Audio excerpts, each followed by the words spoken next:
And so what we're going to be doing is Kevin is going to be coming up here first. And so if I can have Kevin come on up here. Kevin is with Sure, ESI. ESI, yes, thank you. Sorry about that. But Kevin is, I mean, when I was looking at your LinkedIn profile, it's like, okay, promotion. Sure. It's like, you know, just, you're taking it over here. Well, here I am going to turn over the mic to you, so thank you very much, and the clicker is all yours. Ready button to get forward? Yes. All right. Try to put this back in here. Make sure that everyone can hear me. Okay, volume wise? Yeah. Great, thank you. And did everyone hear Bill say young?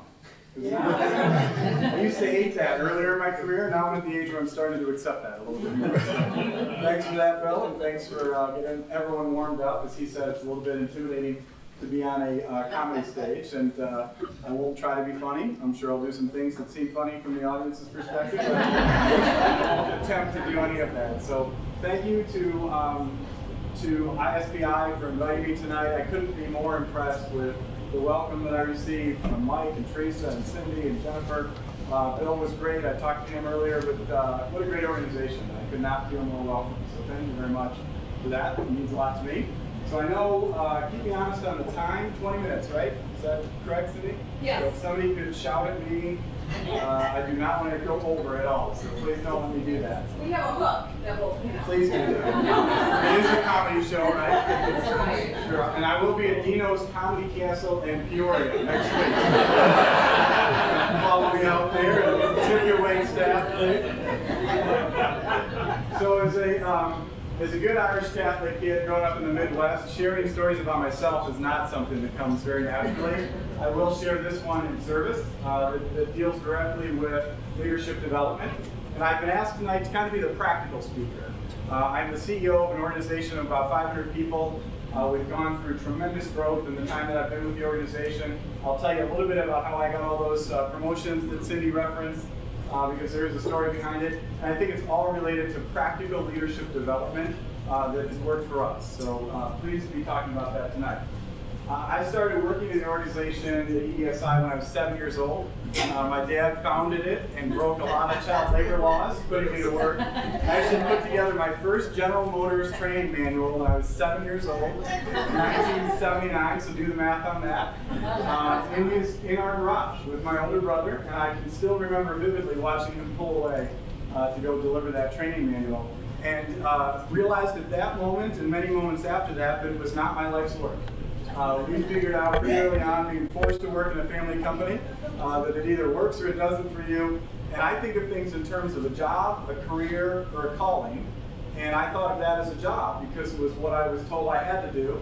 My older brother had to work 40 hours a week every summer from the age of 14, which didn't seem fair to my mother. So I got the good fortune of following him and working 20 hours a week after that, but we had to work in the company. So I realized that I wanted to do other things, wanted to be a sportscaster. I actually used to produce the sports at Channel 7 with my buddy Dave Llewellyn when I was 22, and loved it. And my parents, in a brilliant stroke of parenting, said, you know what, son, you're going to be a great sportscaster. And just in case you're not, right? Let's get you a certificate to teach. So you have a high school certificate to teach. I am a certified teacher in the state of Michigan, teach English and speech. I loved it, absolutely loved it. Fell in love with teaching and learning and working with the kids, and started to question how much I enjoyed television anymore.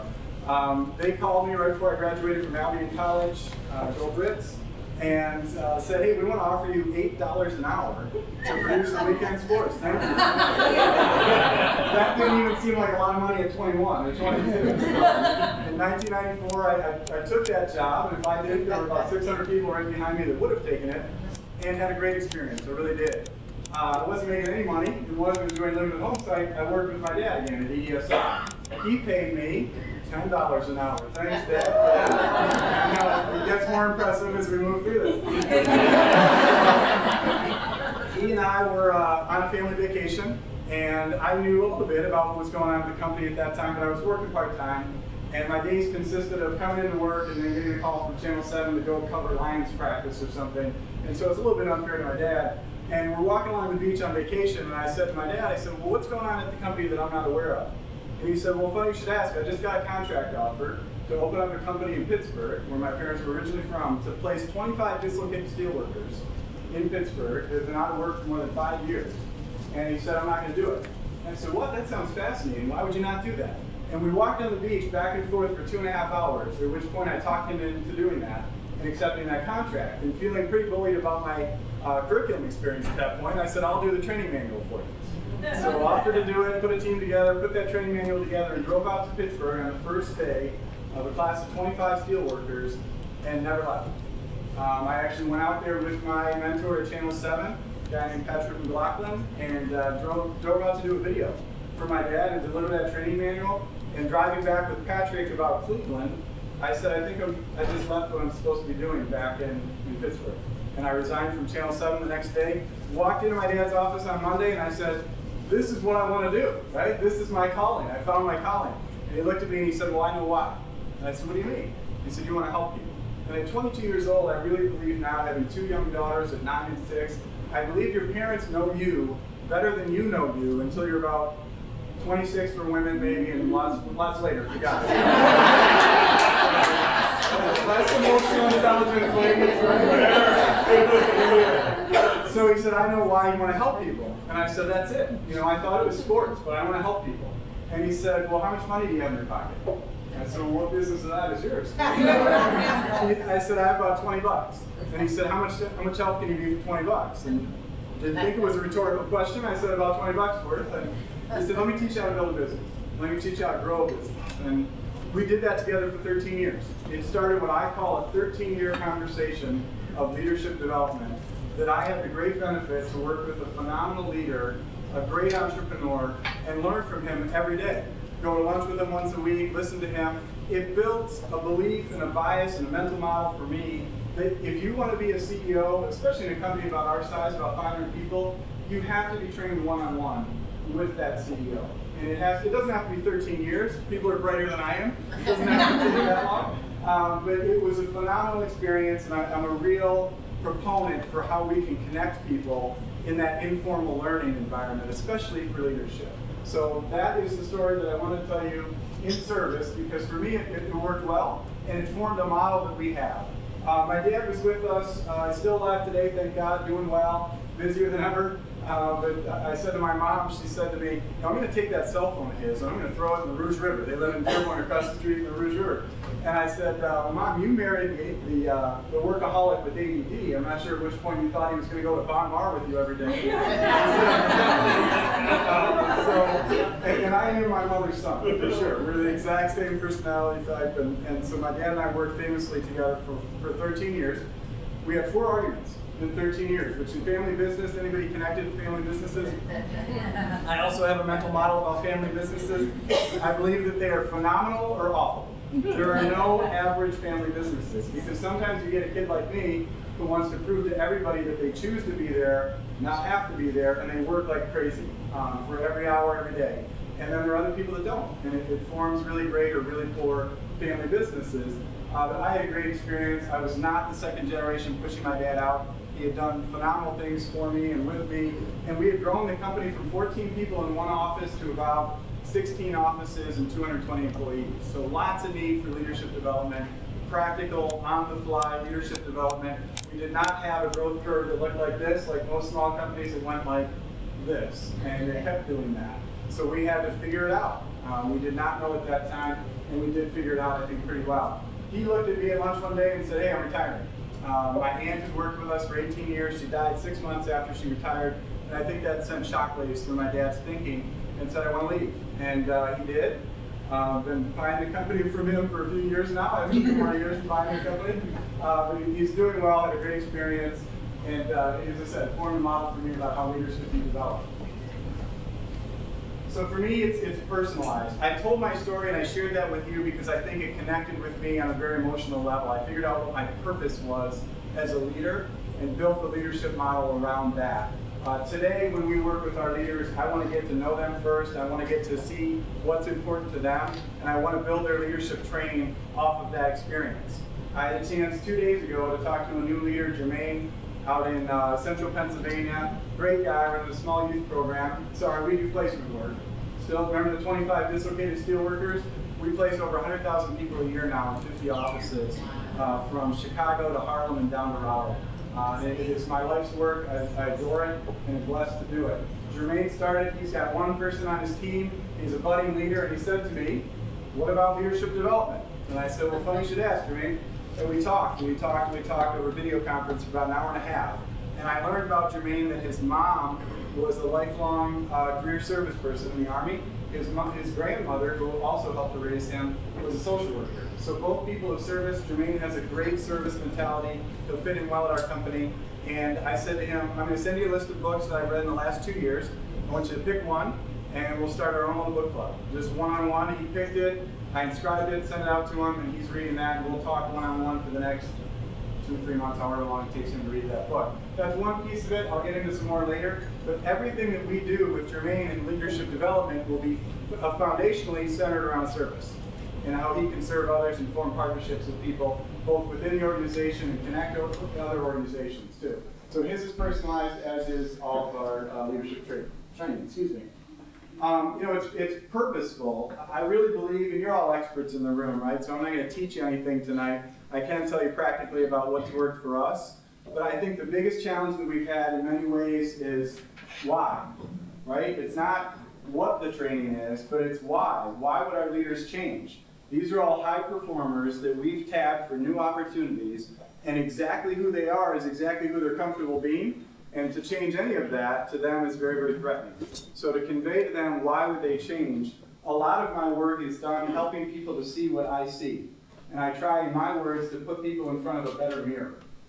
They're seeing something that I'm not seeing, and I can connect them to a place that's really better fit for them and speaks to that calling in their own lives. And it's really funny because I'll ask all of you the same question. Raise your hand if you're good at everything. Right? So very few hands go up, and I can see many of you. None went up tonight. No one ever admits that they're good at everything, and no one wants to admit that they have weaknesses. Right? And we deal with that as learning professionals every day. I get that. We're in charge of helping leaders to understand where their blind spots are and how to help them navigate in our company to a better place where they can be purposeful. So it's powerful, and in our language, that means that it's clear. We only work on one thing at a time. There's only one change that I'll ask our leaders to make at one time, and we dive into that with very specific goals and accountability that they have. But for them, it has to be clear. If they can't describe it to their wife, partner, or spouse at home, then it doesn't resonate with them, and I don't care to talk to them about it any longer. It has to be clear. So that's a big piece of it for us. Whoops. Back to servant leadership. As I told my story, it's obviously a story of service. Just like Jermaine, I'm here to help other people. I have no purpose if I can't help people in the company. And so what's helped us develop leaders in a company that's grown from 14 to 550 people is to clue in on that, but to be very clear with them about what we're trying to do. Now, everybody doesn't come to our leadership or leadership in general with a servant's mentality. So we do try to give them some flexibility with that. We also try to be clear that if they're not going to be a servant leader, they don't need to do that at ESI. We really do accept only one way of leadership, and that's to work for the people that report to you. And eventually people get there or they don't. We have a very low attrition rate, but they do bounce out because they can't get there. And for us, it's just being clear about what the expectations are. We do expect our leaders to be servants. Sorry, keep bouncing through those. Our values are really simply stated. So show up, smile, and support, right? The tie dovetails with leadership development. And when we clued in on this, we invited 25 of our best people into our headquarters in Dearborn. And we worked with them for 2 days. And we beat up every metric that we possibly could. Where did they go to college? What are their similarities? Why are they great in our company? And then we brought them in and we talked to them for 2 days. And after I listened to them for 2 days, I didn't have a clue. And the only purpose was to figure out what our values were for the company going forward. So I went home and I told my wife, I said, gosh, I just spent for our company what seems like a lot of money, had 25 people, inconvenienced them, asked them to travel. I have no clue what this is. And then driving to work the next day, the English teacher and me clued into the alliteration and said, gosh, this is what it is, right? These people show up when people need them the most. These people are all positive. Just like the people that I met tonight in the room, the people in our profession, You're positive people that want to engage and help other people. And they do that through the support and positive attitude that they project. So flash forward now a couple years later, and somebody comes up to me and says, you know, I get that you have this big cheesy grin, right? I didn't appreciate the description, but I got what they were saying, right? You're always smiling, you're always positive, you always have that smile on your face. I don't, right? I'm an introvert, I'm more quiet. I embody the support and the show up, but I can't smile. And I thought, oh my gosh, I've been telling people that just to smile. They thought I meant literally just to smile. And so we set out again to try to develop what we call our daily ways, ripping off the Ritz-Carlton very directly. We have, at our check-in, we go over one per week and really model everything that we do in the daily ways. Everybody has a card like this. I don't expect them to remember what the daily ways are, but they're things under smile to help our introvert in that example, right? I wonder, I am self-aware, I treat my colleagues like customers, and I am part of the solution. That's what I meant when we were talking about smiling. And this has helped them tremendously, right? It goes on to say, show up. I always arrive on time. That's the literal interpretation of showing up. I'm the best me that I can be today. I use my judgment and take initiative, and my word is my bond. And these are the things that we expect from people. We never discipline anyone in the company for any other reason than these things supporting. I live my professional life in service to others. I love other people's perspectives. Talk about a goal that's tough to attain for some people, right? Myself in general sometimes, right? I do what's best for the blocks, a reference to our logo and the building blocks, and I talk with people, not about them. And these are the things that we expect. And certainly we expect our leaders more than anyone else to embody those values and live those daily ways. And that is all they talk about. There may be whirlwind things that we're working on. We participate in 4DX. We have 3 big rocks. We have pebbles. We're working on things quarterly. It's very organized. And at the end of the day, if someone shows up, smiles, and supports, we have a lot of patience. If they don't, we don't. And we have really tough conversations with people. So you're all experts. You know the 70-20-10 model. I didn't. 2 weeks away from finishing up coursework on a master's degree at Northwestern University in learning and organizational change, I decided that with 2 young children and a company to run, I would go back to school, and finally figured that out. And somebody showed me this model, right? And I didn't know anything about it. And I'm like, yeah, that's kind of the way that it's worked, right? We do a lot of stuff, 70% of the time. We throw people into the fire with a flame retardant suit. And we tell them to go out there, you're not going to ruin the company, but just do stuff. Like, figure it out and then come back, tell us about that experience, write a reflection journal, we'll talk about it, and they do stuff 70% of the time. We have a really engaging career sculpting program that I think is phenomenal, and we connect people to mentors, and they get to talk about their passions and their life's interest and what they're doing outside of work. Works for us really, really well. That's 20% of the time. And then we have formal training that you're all experts in 10% of the time. And so I didn't know anything about this model until somebody showed it to me, and I said, that's perfect, right? So a couple minutes left. Learning management system, again, for a company like us, we call it ESIU, it's how we share knowledge. The thing that I would tell any other leader of a company that's around our size, you're bigger, frankly, leave it alone. Just let it go, right? And if my 9-year-old and 6-year-old girls right now could play the theme song from Frozen, they would tell you to let it go, and I'd have that playing in the background. Because that's the reminder that I have in my head every time I get a little bit itchy about what's being posted on the knowledge sharing site and how people are connecting, and then I just remember to let it go.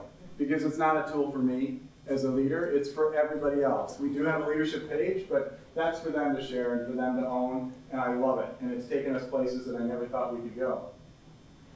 They own it though, right? I mean, we have ILPs for everybody now because as a helpful person, I owned all of their development, I owned all of their challenges, and I owned all of their failings. And I learned pretty quickly on that they have to struggle with that stuff. They have to figure that out, and they have to own it. And finally, one of the other things that occurred to me at school, and hadn't occurred to me before, how much are you organized to learn and how much are you organized to execute as a company?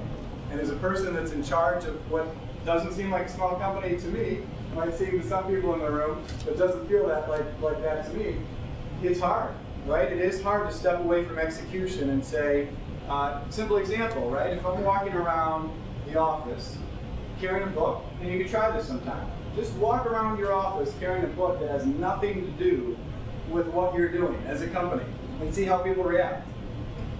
what are you doing with that book? Where are you going with that? What are you doing, right? They act like you have a strange foreign object in your hand because you're trying to learn and you're trying to engage in that. We've gotten away from that and tried to help people dedicate specific time just to them, just to their learning, and just to what they do and what they're engaged in. So we're not at the 25% work on anything, right, that Google and other companies might ask you to do. Well, we're getting there, and I want to challenge all of our leaders to make sure that they have people engaging specifically in their learning. One final thing that I'll say in leadership development is that we own the feeling that people have about work, right? We own how they feel and identify with work. My wife is a brilliant school social worker in the Walled Lake District. She's so good, and this is me bragging now, right? She's so good that they let her work half-time. The cooperating teachers in her emotionally impaired contained classroom would rather work with Wendy, my wife, part-time than another full-time resource. That's how good she is. They changed her assignment this year, trying to do different things. It's been a mess. Sorry for the people in the Walled Lake School District, right? I'm not trying to offend anybody. It's been a mess. It's been a mess for my wife. It's been a mess for our family. It's been hard for her. She's working 75 hours a week right now, minimum, on a half-time job. And it's really stressful because she's the person who wants to do everything perfectly well. And I look at that and I step back and I look in the mirror about our own company and say, if I don't get this right, if I don't help put leaders in the right position, in the right assignment, in the right location, this is their life. This is what this feels like to them. They're struggling like my wife is struggling. Our family struggles if it doesn't work well because we're not fulfilling our roles. And I can't do that. I can't fail. And I will continue to execute with people.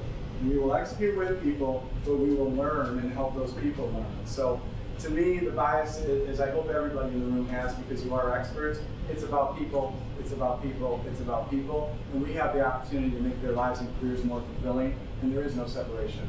So I really, really thank you for your time. I could not have felt more welcome, and really appreciate the opportunity.